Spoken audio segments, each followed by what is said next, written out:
State of the RF Economy, January through May 2026.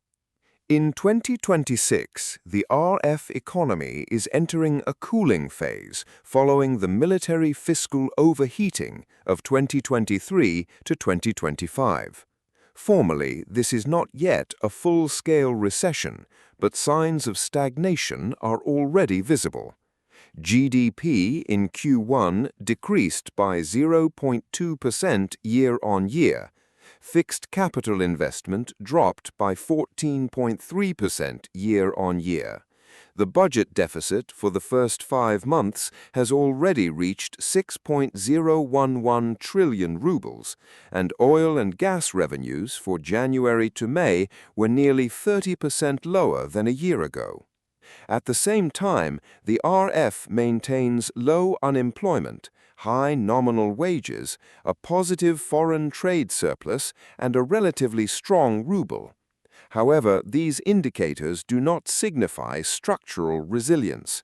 They are largely sustained by labor shortages, administrative military demand, import and capital restrictions, and the heavy role of government spending.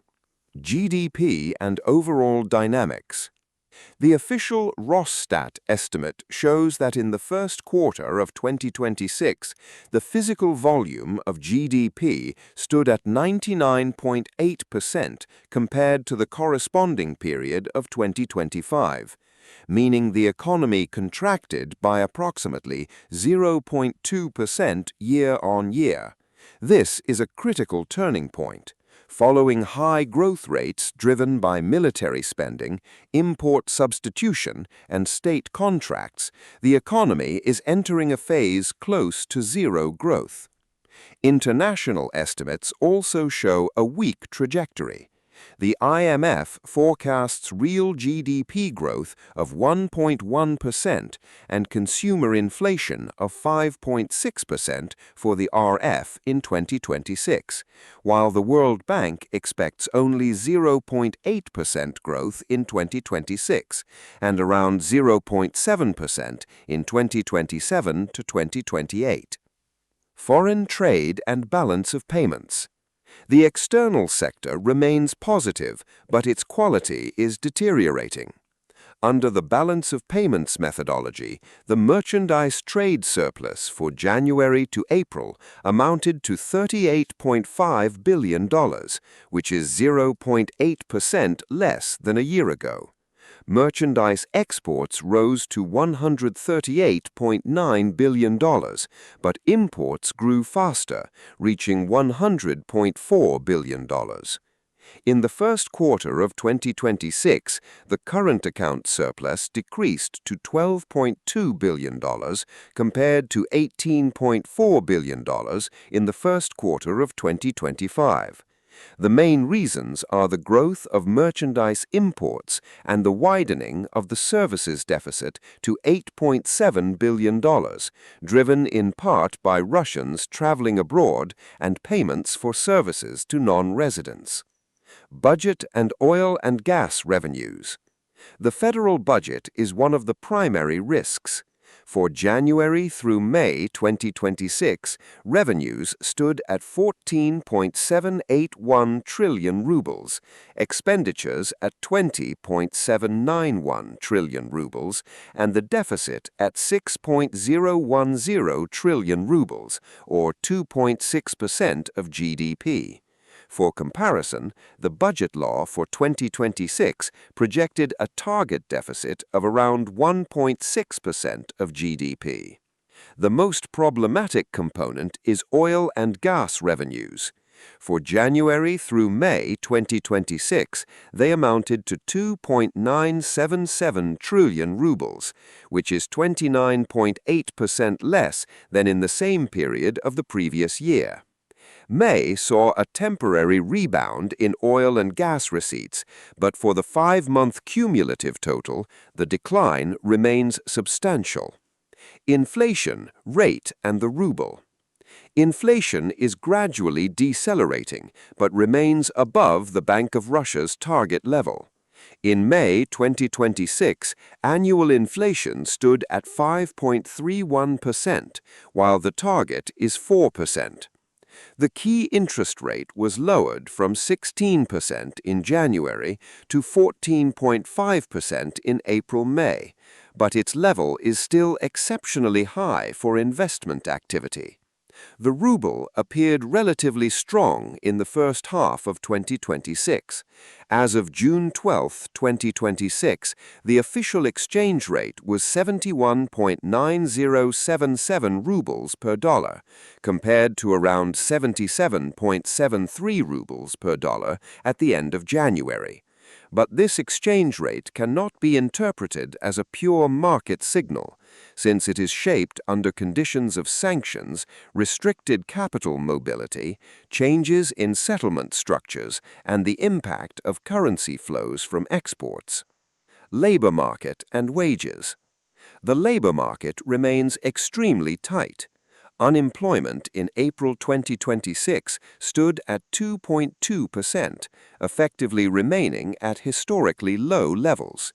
This supports consumer demand and wages, but simultaneously deepens labor shortages in civilian sectors, particularly against the backdrop of military demand and demographic constraints. The average nominal accrued wage in March 2026 reached approximately 112.6 thousand rubles, while real wages grew by 8.1% year-on-year in March and by 8.7% in the first quarter. This is one of the factors behind inflationary inertia. Household incomes are growing faster than productivity and the supply of goods across many segments. Investment and FDI. The worst signal in 2026 comes from investment. Fixed capital investment in the first quarter contracted by 14.3% year-on-year, down to 6.63 trillion rubles. This may indicate the high cost of credit, business caution, sanctions restrictions, shortages of imported equipment, and the reallocation of resources into the military budgetary sector. Regarding foreign direct investment, the operational picture is less transparent. The Bank of Russia publishes position data and the balance of payments with a lag, and the full breakdown for the first quarter of 2026 is not yet convenient for rapid analysis. It is known that the RF's direct investment liability position as of 01/01/2026 was around $310.7 billion, but this represents stock rather than new inflows. The World Bank forecasts a net FDI inflow of minus 0.8% of GDP for the RF in 2026, which is effectively a net outflow. Domestic business activity.